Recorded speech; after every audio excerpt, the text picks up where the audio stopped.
আনন্দ সহিত গৌরাঙ্গ জয় জয়, শুনিলে চৈতন্য কথা ভক্তি লভ্য হয়। নিতাই গৌরী সীতানাথ, প্রেমানন্দে একবার হরি হরি বল। নিতাই গৌরী সীতানাথ, প্রেমানন্দে একবার হরি হরি বল। নিতাই গৌর সীতানাথ, প্রেমানন্দে একবার হরি হরি বল। হইয়াছেন আর হবেন যত আমার মহাপ্রভুর দাস, সবার চরণ মন্দির দন্তে করি ভার। ভজ শ্রীকৃষ্ণ চৈতন্য প্রভু নিত্যানন্দ, শ্রী অদ্বৈত গদাধর শিবাচারি গৌরী ভক্ত বৃন্দ। জয় নিতাই, জয় নিতাই, জয় নিতাই।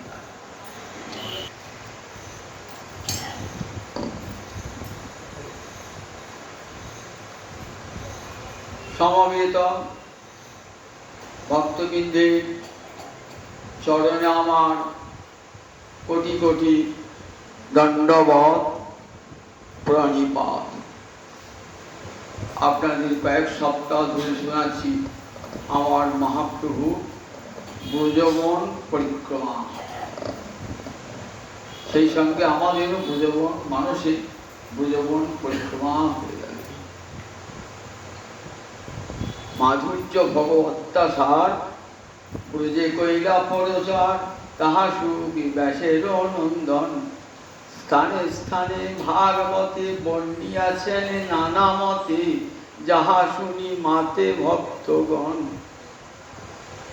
মাধুর্য ভগবত্তাসার এটা প্রচার করেছেন কে? সুখদেব হরিদ্বারে ব্রহ্মকুণ্ডে তিনি। গোবিন্দের এই মধুময় লীলা বৃন্দাবনেই ঘটেছিল। তো সেই বৃন্দাবন এক পরম রম্য স্থান, যে বৃন্দাবনের কথা শুনলে মানুষের মন আনন্দে ভরে ওঠে। আমার মহাপ্রভু একান্ত বাঞ্ছিত মন এই বৃন্দাবন, কিন্তু বৃন্দাবনের মানুষ এসেছেন নবকলবরে, গৌর হয়ে এসেছেন। আর রাধারানীর প্রেমের ঋণ শোধ করবার জন্যে কৃষ্ণচন্দ্রই রাধা প্রেমকে গুরু করে রাধা ভাব কান্তি নিয়ে গৌরাঙ্গ রূপে অবতীর্ণ হয়েছেন। শচীগর্ভ সিন্ধু মাঝ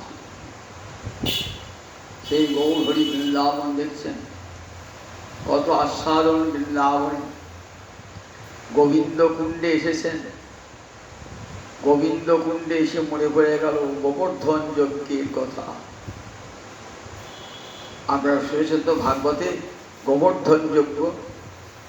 আগেখানে ইন্দ্রযজ্ঞ হতো কৃষ্ণের কথায়। কৃষ্ণের তখন 7 বছর বয়স। কৃষ্ণের কথায় সেখানে গোবর্ধন যজ্ঞ হয়। সেই গোবর্ধন যজ্ঞ হওয়ার জন্যে ইন্দ্রের বড় ক্ষোভ হয়েছিল, কি করে বৃন্দাবনকে ধ্বংস করা যায়। তার জন্যে কি করেছিলেন? ভয়ঙ্কর ঝড়, ভয়ঙ্কর বিদ্যুৎ, প্রবল বাড়ি বর্ষণ, যাতে বৃন্দাবন ধ্বংস হয়ে যায়।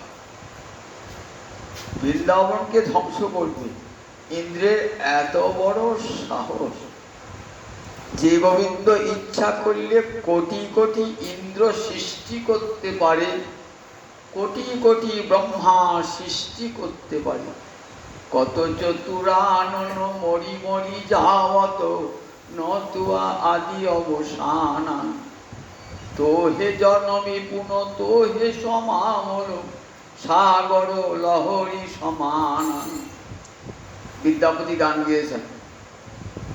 কত চতুরানন মরি মরি যাওয়াত, নতুয়া আদি অবসান। চতুরানন মানে ব্রহ্মা।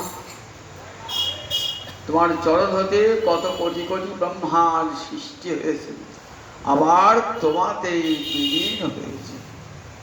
তো হে জনমী পুন, তো হে সমাও সাগর লহরী সমান। সাগরের ঢেউ সাগর থেকেই ওঠে, কোথায় মিলিয়ে যায়? সাগরেই মিলিয়ে যায়। গোবিন্দের চরণ থেকে কোটি কোটি ব্রহ্মা, কোটি কোটি ইন্দ্র সৃষ্টি হয়। আর সেই ইন্দ্রের এত বড় স্পর্ধা। গোবিন্দ চেয়েছিলেন যে ইন্দ্রের স্পর্ধা দূর করতে হবে।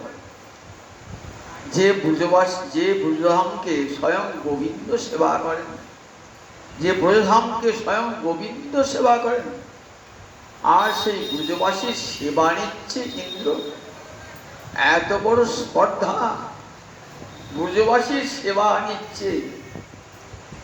আমি যে বৃন্দাবনকে সেবা করি, আর সেই বৃন্দাবনের সেবা গ্রহণ করছে দেবরাজ ইন্দ্র। এত অহংকার তোমার, এত স্পর্ধা। তাই ইন্দ্র পূজা বন্ধ, গোবর্ধন যজ্ঞ হয়েছিল। ইন্দ্রের তো ভয়ঙ্কর ক্রোধ, একবারে ভয়ঙ্কর। একবার সম্বর্তক মেঘ, ইন্দ্রের বাহন তো মেঘবাহন ইন্দ্র, ইন্দ্র মেঘে চলে আসে। আদেশ করলে যাও, তোমার সাঙ্গপাঙ্গ নিয়ে বৃন্দাবনকে ভাসিয়ে দাও। 7 দিন ব্যাপী বৃষ্টি বিরামবিহীন, সেই সঙ্গে বজ্রপাত, সেই সঙ্গে প্রবল ঝড়। ব্রজবাসী গোবিন্দ চরণে আশ্রয় গ্রহণ করেছে। হে গোকুলনাথ, পাহি পাহি অসমান, আমাদের রক্ষা করে। যারা গোবিন্দ চরণে প্রণত, গোবিন্দ সব সময় তাদের রক্ষা করেন। এটা তো গোবিন্দের ব্রত। আর ব্রজবাসী তার নিজের লোক। কি করলেন? বাম হস্তের করিয়া 7 বছরের ছেলে 7 দিন ওই বিশাল পর্বতটাকে করি আনতে ধরে রইলেন। ভিতরে বিরাট খাদ, সেখানে সব ঘর বাড়ি তৈরি হয়ে আছে আগে থেকেই, যাতে ব্রজবাসীদের কোনো কষ্ট না হয়। সেখানে আহার মজুদ আছে, খাদ্য মজুদ আছে। বৃন্দাবনের যত ব্রজবাসী আছেন সব নির্ভয়ে তোমার আঙুলে করে ধরে আসেন। তো যদি চারিপাশে জল ঢোকে, তার জন্য কী করছেন? বাসুকি নাগ এসেছেন, আর বিশাল দেহ দিয়ে ওই ফাঁকটা পূরণ করেছেন। জল যাবে কথা দিয়ে। 7 দিন বাদ পাহাড় নামিয়েছেন। 7 দিন বাদ ব্রজবাসীরা উঠে এসেছেন, ঝড় বৃষ্টি থেমে গিয়েছে। ইন্দ্রের দূতেরা খবর এসে বৃন্দাবন শেষ, আর বৃন্দাবন নাই। খুব খুশি। আমাকে অবজ্ঞা করে ওই একটা রাখাল বালকের কথা শুনে আমার পূজা বন্ধ করবে ব্রজবাসীরা। দেখা তো জব্দ করছে। আমি স্বর্গের রাজা, দেবতাদের রাজা, আমার কত ক্ষমতা জানো? ইন্দ্র ক্ষমতা দিয়েছি। দেবর্ষি নারদ গিয়েছেন, গিয়ে ইন্দ্রের সামনে ঢেকার তুলছি। খুব খেলে ঢেকার হয় না? বলি কি গো দেবর্ষি বাদ, এত ঢেকার তুলছে কেন? বলছে খুব খাইয়েছে। কারা খাইয়েছে? আজ ব্রজবাসী। ব্রজবাসী আছে নাকি? বৃন্দাবন তো শেষ, বৃন্দাবন তো তার কিছুই নাই। বলে না না দেবরাজ, একটা পিঁমড়েও মরে নাই, একটা গাছের পাতাও ঝরিয়ে মরে নাই। বৃন্দাবন যেমনকার দেখে। তোমার লোকের দিকে যদি বিশ্বাস না হয়, দেবরাজ ইন্দ্র পাঠাতে দেখছে যেমন বৃন্দাবন তেমনি। একটা পিঁমড়েও মরে নাই বৃন্দাবনের, একটা গাছের পাতাও খসে পড়ে। ভয় হয়ে গেল দেবরাজ ইন্দ্রের অন্তরে। গুরুর কাছে গেলেন, গুরুদেবকে বৃহস্পতি গুরুদেব বললেন, দেখো তুমি আমার কাছে দীক্ষা নিয়ে তুমি কৃষ্ণকে অপমান করেছ, তোমার মতন শিষ্য ত্যায্য আমার কাছে, ত্যায্য তোমার মতো শিষ্য।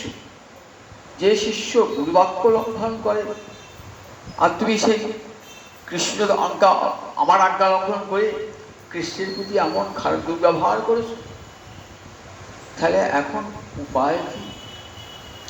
শিষ্যকে তো রক্ষা করতে হবে।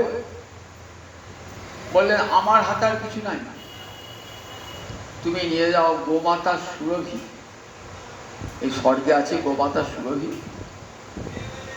গোবিন্দ তো গাভী বালক, গাভীকে ভালোবাসেন, গোমাতাকে ভালোবাসেন, তাই যাও সুরভির সঙ্গে তুমি যাও, গিয়ে ক্ষমা চেয়ে নাও।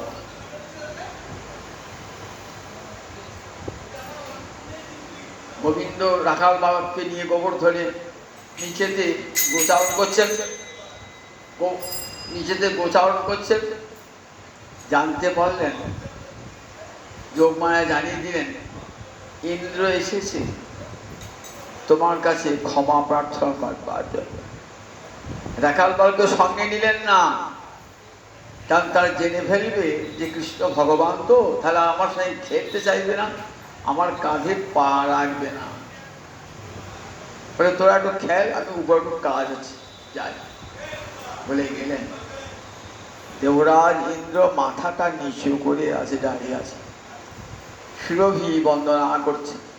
সুরভি বন্দনা করে বলছেন, সুরভি বন্দনা করে বলছেন, হে গোবিন্দ, আজ থেকে তোমার নাম হলো গোবিন্দ, তুমি গবান ইন্দ্র। পৃথিবীতে যত গাভী আছে সমস্ত গাভীদের পালক তুমি। গো মানে বেদ, সমস্ত বেদের রক্ষক তুমি। গো মানে পৃথিবী, সমস্ত পৃথিবী রক্ষক তুমি। গো মানে ভূমি, সমস্ত ভূমি রক্ষক তুমি। আজ থেকে তোমার নাম হবে গোবিন্দ। তুমি ইন্দ্র অজ্ঞ, সে তোমার দত্ত জানে না, তাকে তুমি ক্ষমা করে দাও প্রভু। ইন্দ্র সামান্য তুচ্ছ, তুমি তাকে ক্ষমা করে দাও। তুমি তো ব্রহ্মাকে ক্ষমা করেছ, ইন্দ্রকেও ক্ষমা করে দাও প্রভু। গোবিন্দ ক্ষমা করে দিলেন। বলে, দেখো আর দ্বিতীয়বার যেন ইন্দ্র এমন সাহস দেখে। গোমাতা সুরভি কি করলেন, তার স্তনদুগ্ধ দ্বারা গোবিন্দকে অভিষেক করলেন। টস টস টস টস করে স্তনদুগ্ধ পড়তে লাগলো। আর ঐরাবত নিয়ে এলেন মানসী গঙ্গার জল। দেবরাজ ইন্দ্রের অশ্বের নাম কি? দেবরাজ ইন্দ্রের নাম মন্দাকিনীর জল নিয়ে এলেন। সেই ঐরাবতে চেপেছে, সে ঐরাবত নিয়ে এলেন মন্দাকিনীর জল। সেই মন্দাকিনীর জল আর গোমাতা সুরভির দুগ্ধ ধারা দিয়ে মিলে হলো গোবিন্দ কুণ্ড। গোবিন্দ কুণ্ড আজও বৃন্দাবনে গোবিন্দ কুণ্ড রয়েছে। ওইখানটা বলা হয় গিরি গোবর্ধনে মুখ গহব্বর। ওইখানে অনেকে এখনো দুগ্ধ দান করে, তিন তিন দুধ ঢালছে মুখে গহব্বর। এই গোবিন্দ কুণ্ডে একটা কাহিনী বলি। এই গোবিন্দ কুণ্ডে থাকতেন দুর্লভ দাস বাবাজি বলে এক পরম বৈষ্ণব থাকতেন, ভজন সাধন করতেন অনেক আগে। তা বৃন্দাবনে তখন খুব প্লেগ, ইঁদুরে কামড়ালে প্লেগ রোগ হতো। এখন প্লেগ রোগ উঠে গেছে, কিন্তু তখন কোনদিন প্লেগ রোগ ছিল ভয়ঙ্কর রোগ। ইঁদুরে কামড়ালে পরে প্লেগ রোগ, বৃন্দাবনে প্লেগ রোগ। দুর্লভ বাবাজি প্লেগ রোগ হয়েছে, জ্বর এসেছে, জ্বর এসেছে, জ্বর এসেছে, জ্বর এসেছে, জ্বরের শরীরটা কাঁপছে, বসে আছেন বৃন্দাবন কুণ্ডের সামনে, সেখানে নাম করছে। হয়তো প্রাণটা বেরিয়ে যাবে, তো নামটা করছে, নামটা ছাড়বে না। দুপুরবেলাতে ভর্তি, দুপুরবেলা তখন দেখছি একটা ধোঁয়ার মতন মূর্তি আসছে, অনেকবার বারবার ঘুরছি। বলছি, তুমি কে গো? তোমার মূর্তিটা স্পষ্ট দেখতে পাচ্ছি না, ধোঁয়ায় আচ্ছন্ন, তুমি কে? তা বলছে আমি মৃত্যুর দূত। কি জন্য এসেছো? আমি তোমাকে নিতে এসেছি। কেন? আমি তো যাবার জন্য প্রস্তুত। কি করে তোমাকে নেব? তুমি তো নাম করছো, নামটা ছাড়ো। বলে নাম তো আমি ছাড়তে পারবো না, আমি তো এই নাম করতে করতেই মৃত্যুবরণ করব। যমদূত পালিয়ে গেল। যে নাম করে, যার জিহ্বা দিয়ে হরিনাম বাড়েছে, তাকে যম কোনো দিন স্পর্শ করতে পারবে না। যে হরিনাম করে তাকে কে নিয়ে যায়? গোবিন্দ তাকে নিয়ে যায়। গোবিন্দ বৈকুণ্ঠে নিয়ে যায়, তাই স্পর্শ করতে পারলেন না। এই গোবিন্দ কুণ্ডে স্নান টান করি গোপাল দর্শন করতে গেছেন। এইখানে গোপাল, এখানে মাধবেন্দ্রপুরীর নাম শুনেছেন তো? মহাপ্রভুর গুরুদেবের গুরুদেব, পরম গুরু, যিনি রেমুনায়, যার জন্যে গোপীনাথ হয়েছিলেন ক্ষীর চোরা, তিনি এইখানে বসে ভজন করছিলেন। ভজন করছিলেন অনেক সত্যে অজাসক্ত, কাউকে কিচ্ছু চাইবেন না, কাউকে কিচ্ছু চাইবেন না, ক্ষুধা পেলেও কিছু চাইবেন না, ভজন করছেন। দেখছেন একটা গোয়ালা ছেলে এসে বলছে, পুরীজি তোমার ভোগ লাগে নাই? কি করে তুমি বুঝলে আমার ভোগ লেগেছে? ব্রজের মায়েরা স্নান করতে এসেছিল, তারা বললে পুরীজির বড় ভোগ লেগেছে, পুরীজিকে একটু দুধ দিয়ে এসো। তখন এক ঘটি দুধ নিয়ে এসেছেন, এই নাও দুধটা খাও। তাকে দেখছেন, ছেলেটা কালো রং হলো, কেউ দেখতে কি সুন্দর একবার, লোকটা প্রতি মুহূর্তে আকর্ষণ করছে। তুমি কে গো? আমি একটা রাখাল, এখানে গরু চড়াই, আমি রাখাল। দুধটা খাও, আমি পরে ঘটিটা নিয়ে যাব।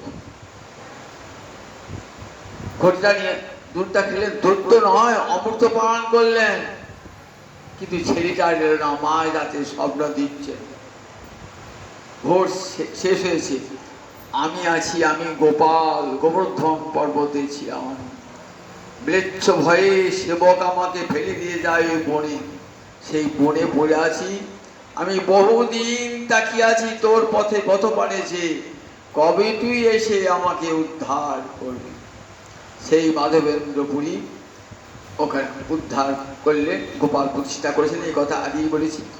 আমার মহাপ্রভু ওই গোপাল দর্শন পাহাড়ে চলে করবেন না, তাই সেখানে আবার ছল করে নেমে এসেছিলেন ওই গোপাল মহাপ্রভুকে দর্শন দান করবার জন্যে। ওই কাঠুরি গ্রামে যেখানে পাওয়া গিয়েছিল ওই গোপাল, এক ব্রাহ্মণের গিয়ে রূপ সনাতন সেই মহাপ্রভু আদর্শে বিশ্বাস ছিলেন। তারাও কোনো গিরিরাজ গোবর্ধন তার অঙ্গে চরণ রেখে গোবর্ধন ওঠেন নাই, কিন্তু গোপালকে দেখবার সাধ। তখনও গোপাল ছল করে, মুসলমান আক্রমণ, ছল করে নেমে এলেন কোথায়? মথুরাতে বিঠ্ঠলেশ্বর, সেখানে বল্লভট্টের পুত্র বিঠ্ঠলেশ্বর গিয়ে 1 মাস সেবা দর্শন করলেন, রূপ আর সনাতন। কখনো গিয়ে ওই গোবর্ধন পাহাড় চড়তেন না। এখান থেকে চলে এলেন কোথায়? কাম্যবন। এই কাম্যবনে কি আছেন? বৃন্দা দেবী। বৃন্দা দেবী, যার বোন এই বৃন্দাবন। আগের দিন বলেছি, যার বোন এই বৃন্দাবন। যে তোমার শরণে লয়, তার বাঞ্ছা পূর্ণ হয়। কৃপা করি করো তারে বৃন্দাবনবাসী। মোর মনে রে অভিলাষ, বিলাস কুঞ্জে দিও বাস। নয়নে হেরিব সদাই যুগলের উপর আসি। তুমি বৃন্দা নাম ধরো, অঘটন ঘটাইতে পারো। সিদ্ধ মন্ত্র তোমারে দিয়াছেন পৌর্ণমাসী। দীন কৃষ্ণ দাসে কয়, ইহাই যেন মোর হয়। রাধা গোবিন্দ প্রেমে সদাই যেন হাসি। বৃন্দাদেবীর কাছে সন্ধ্যাবেলাতে সকালে এই প্রার্থনা দিনরাত করবেন, যে তোমার শরণ লয়, তার বাঞ্ছা পূর্ণ। মহাপ্রসাদ জননী, সর্ব সৌভাগ্য বর্ধিনী, আধি ব্যাধি হরা নিত্যম তুলসীতাং নমস্তুতে। তুলসী যেই পড়ে গেল এটি মহাপ্রসাদ। আর কোন দেব দেবী সেদিকে তাকাবেন না, জানি এটা গোবিন্দের ভোগ্য। তুলসী পাতা দিলে, যে তুলসী দিলে সেটি গোবিন্দের ভোগ্য হয়ে গেল। তবে যেই তুলসী দান হয়ে গেল গোবিন্দের ভোগ্য, মহাপ্রসাদ জন্মী, সর্ব সৌভাগ্যবর্ধিনী। যদি জীবনে দুর্ভাগ্য নেমে আসে, কে দূর করবে? মাধুরী কবচ নয়, কোথায়? বৃন্দা দেবীর সেবা করবেন। মা আমার দুর্ভাগ্য দূর করে দাও, মা তুমি সৌভাগ্য এনে দাও, কৃপাময়ী তুমি সৌভাগ্য এনে দাও। আদি মনের যদি কষ্ট হয়, শরীরের যদি রোগ হয়, তাহলে কোথাও যাবেন না। একবার মা এই তুলসী বৃন্দা দেবীকে বললেন, আমার আদি মনের অসুখ সারিয়ে দাও, আমার দেহের ব্যাধি সারিয়ে দাও। তুমি মা, তুমি বৃক্ষরূপে, মহাতীর্থ তুমি বৃক্ষরূপে। সেই বৃন্দা দেবী কোথায় থাকেন? কাম্যবন। বৃন্দাবনে যখন কালা পাহাড়ের অত্যাচার, মুসলমানদের অত্যাচার হচ্ছে না, তখন সব আসল বিগ্রহগুলি সব বৃন্দাবন থেকে কে নিয়ে যান? জয়পুরের রাজা, হিন্দু রাজা, তিনি সে মূর্তিগুলোকে নিয়ে যান। দেখবেন বৃন্দাবনে এখন আর শিবগোবিন্দ, গোপীনাথ, মদনমোহন, গোপাল দেখা যায় না, সব চলে গেছেন জয়পুরে। এখন তার পরিবর্তে প্রতিনিধি বিগ্রহ স্থাপিত হয়েছে, কিন্তু এই বৃন্দা দেবীটি যায়নি। বৃন্দা দেবীটি যেমন যখন বৃন্দা দেবীকে নিয়ে যাচ্ছেন না, ওই কাম্য বনে গিয়ে আর যেতে পারলেন, এমন ভার হয়ে গেল কেউ যেতে পারলেন না। কাম্য বনে রয়ে গেলেন বৃন্দা দেবী। কাম্য বনে সেবা গ্রহণ করছেন ওই বৃন্দা দেবী। সেই কাম্যবন, কালা পাহাড়ের সম্বন্ধে এক ঘটনা আমরা সংক্ষেপে জানাই, যেটুকু আমি জানি। কালা পাহাড় কিন্তু ব্রাহ্মণের ছেলে এবং নিষ্ঠাবান ব্রাহ্মণের ঘরের ছেলে, এবং নিজেও নিষ্ঠা পালন করতেন। দেখতে বড় সুন্দর ছিলেন। তখন এক বাদশার কন্যা তাকে স্বামী রূপে পেতে চেয়েছিল, কিন্তু ব্রাহ্মণের ছেলে হয়ে তো মুসলমান কন্যাকে বিবাহ করবেন না, শত চেষ্টা তো রাজি করতে পারেন না। তোমার বাদশাহ, তোমার রাজা তো জোরপূর্বক তুলে নিয়ে এসে তাকে স্বধর্ম, মুসলমান ধর্ম অবলম্বন করিয়ে নিজ কন্যার সাথে বিবাহ দিয়েছে। উনি হিন্দুর কাছে ফিরে গেলেন যে দেখো, আমার তো কোনো দোষ নাই, আমি তো আর ইসলাম ধর্ম গ্রহণ করি নাই, আমাকে জোর করে করেছি, আমি পরিত্যাগ করে চলে এসেছি, আমাকে আবার ধর্মে ফিরিয়ে নাও। কিন্তু তখনকার দিনে হিন্দু এত গোড়া না, একবার তুমি যখন মুসলমানের জল খেয়েছো তখন তোমাকে আর হিন্দু ধর্ম গ্রহণ করবে না। তখন হিন্দু ধর্মের প্রতি একটা বিদ্বেষ এসে গেল যে আমার দোষ নয়, অথচ আমাকে আর ঢোকবার কোনো পথই নেই, কেউ আমাকে গ্রহণ করবে না। তখন নিজেই কি হলেন? হিন্দু ধর্ম বিদ্বেষ, যত মন্দির মসজিদ সব যত মন্দির তীর্থ স্থান ভাঙতে লাগলেন। বৃন্দাবনে গিয়েছেন, এই জগন্নাথ মন্দির ভাঙতেছে আর ভাঙতে পারেন না, এই কালা পাহাড়ের ভয়ে তখন নিয়ে যাচ্ছেন এই এই বৃন্দাদেবীকে যাচ্ছেন, বৃন্দাদেবী। এরপরে গেলেন কোথায়? নন্দীশ্বর পর্বত। এই নন্দীশ্বর পর্বতে কি আছেন? এখানে বিদানন্দ, মা যশোদা আর গোপাল আছেন। পর্বতের গুহায় আছেন বিদানন্দ, মা যশোদা আর গোপাল। পাশে আছেন নন্দেশ্বর শিব। এই শিব পূজা করতেন মহারাজ নন্দ, শিব পূজা করতেন। পাশে আছেন নন্দেশ্বর শিব। সেখানে গিয়ে দর্শন করলেন। এই এই নন্দেশ্বরের এই গোপালকে সেবা কাটা কাহিনী বলি।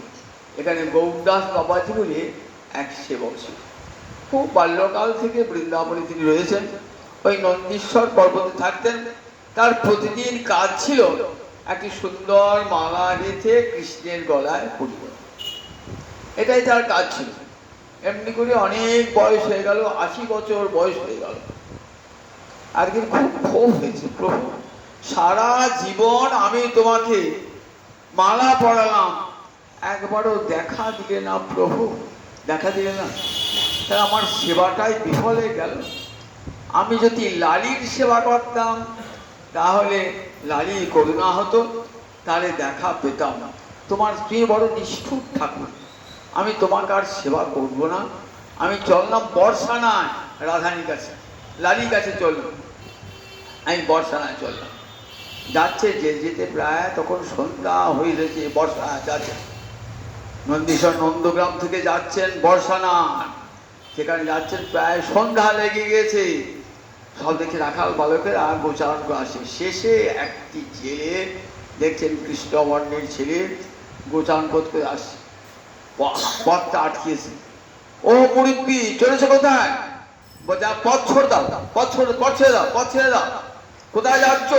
আমি তোমাকে বলবো না, তুই পথ ছেড়ে দাও, তুই পথ ছেড়ে দাও। কোথায় যাবে? আমি লালির কাছে যাবো, লালির কাছে যাবো। যাও, পথ ছেড়ে দাও। কিছু পথ ছাড়বে না। আর কেউ তখন নাই। তখন রাখাল বালকটি কৃষ্ণমূর্তি ধারণ করে বলছি, তাহলে আমাকে মালা পরাবে কি? ফিরে চলে যাও। ঠাকুর এতদিন কৃপা করো নাই, লালির নামটি যেই করলাম তখন তুমি কৃপা করলে। রাধারীর নাম করলে কৃষ্ণ পাওয়া যায়। দেখুন, রাধারীর স্মরণ নিলে কৃষ্ণ পাওয়া যায়। সেই জন্য সমস্ত বৈষ্ণব আগে জয় রাধে, জয় রাধে। রাধারানী তুমি কৃপা করো, তুমি কেবল রাধা নামে কৃষ্ণ পায়, রাধারানী নামে কৃষ্ণ পাওয়া যাবে। রাধারানী অন্তরে এত করুণা, এত করুণা বলি তো আমার গৌরাঙ্গ হরির এত করুণা কি করে হলো? সকল জীবে করুণা কি করে হলো? রাধারানী করুণা বুকে নিয়ে এসেছেন বলি জীবের দুঃখে কাঁদছেন, ঘরে ঘরে নাম দিচ্ছেন, প্রেম মহাধন দান করছেন জগৎজীবকে, ব্রহ্মাদির দুর্লভ প্রেম দিতেছেন যাচিরা। গৌর হরির প্রেমের বন্যায় জগৎ ভেসে গেল। যখন বন্যা সে কি হয় বলেন দেখি? আপনার ঘর বাড়ি ভেসে গেল, আমরা ভালো ঘর ছিল ধসে গেল, পড়ে গেল, সব চলে গেল তো। কিন্তু লাভ হয় অনেকে, আবার বন্যায় দেখবেন লাভ হয়ে যায়। কীরকম? আপনি একটা চালা ঘরে থাকতেন, চালার উপর দাঁড়িয়ে আছেন, চালাটা চলে গেছে, দেখলেন একটা সিন্ধুক ভাসতে ভাসতে আসছে। সিন্ধুকে কত গহনা রয়েছে, কত সোনা রয়েছে, মণিমাণিক্য রয়েছে। আপনার লাভ হয়ে গেল। ভাঙা কুড়ে ঘর, সে কী হলো? ভাঙা কুড়ে ঘরে একটা ভেঙে গেলি বা পেলাম তো গয়না সিন্ধুক পেয়ে গেলাম। ঠিক তেমনি গৌর প্রেমের বন্যায় সব গেল আমাদের ভেসে, আমাদের জাতি বড্ড সব ভেসে গেল, অহংকার গরিমা সব ভেসে গেল। লাভ হয়ে গেল রাধারানীর প্রেমের সিন্ধুক ঘরে ঘরে চলে, রাধারানীর প্রেমের সিন্ধুক সব ঘরে ঘরে চলে গেল। কত বড় মহাদান রাধারানীর প্রেমে, কত বড় মহাদান। এরপরে মহাপ্রভু আরো কিছু বন্ধ শিবন এলেন। শিবনের লক্ষ্মী দেবীর বোন, লক্ষ্মী দেবী সবসময় তো গোবিন্দকে পেয়ে আসেন, কিন্তু রাসবিহারী লক্ষ্মী দেবী গোবিন্দকে পেয়েছেন কি রূপে?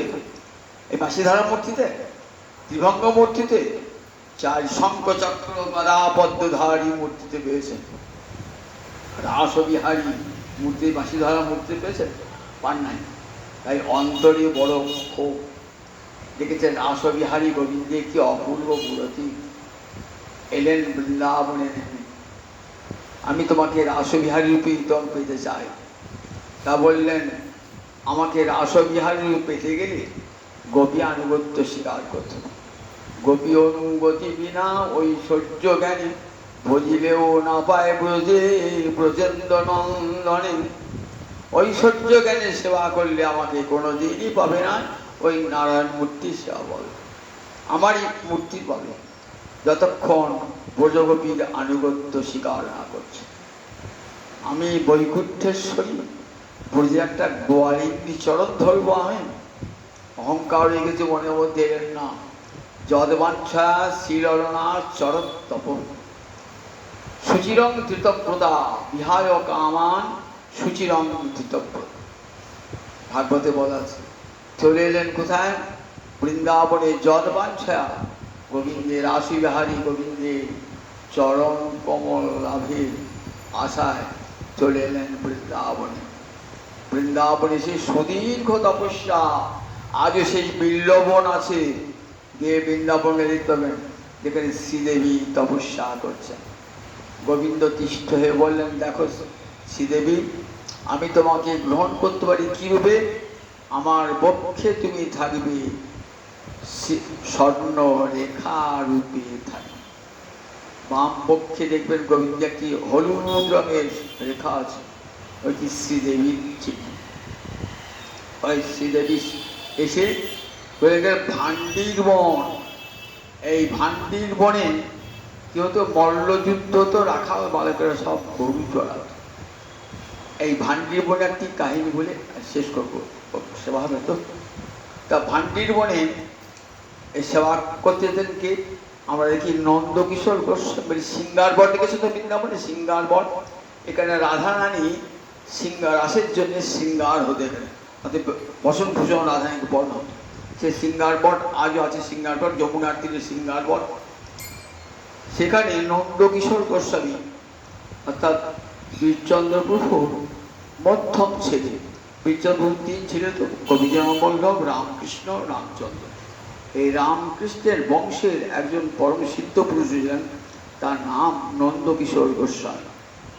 সেই নন্দকিশোর গোস্বামী সব ছেড়ে ছুড়ে দিয়ে চলে যান বৃন্দাবনে গিয়ে সিঙ্গার। কোথায় গিয়ে? বৃন্দাবনে গিয়ে তখন বিশ্বনাথ চক্রবর্তী রয়েছেন, গোস্বামীরা কেউ নেই। বিশ্বনাথ চক্রবর্তীর কাছে গিয়ে ভাগবত আদি অধ্যয়ন করতেন। বিশ্বনাথ চক্রবর্তী যদি জানেন নিত্যানন্দ গোস্বামী বংশের সন্তান, তাহলে দীক্ষাও দেবেন না আর তাকে শাস্ত্র অধ্যয়নও করাবেন না। তাই মিথ্যা পরিচয় দিয়ে সেখানে কি করলেন? শিক্ষা দীক্ষা গ্রহণ করলেন। এদিকে মা খোঁজ করতে করতে জানতে পারলেন যে আমার ছেলে পালিয়ে গেছে বৃন্দাবন। তখন একটি লোককে দিয়ে পাঠালেন যে ফিরে যেতে বলো।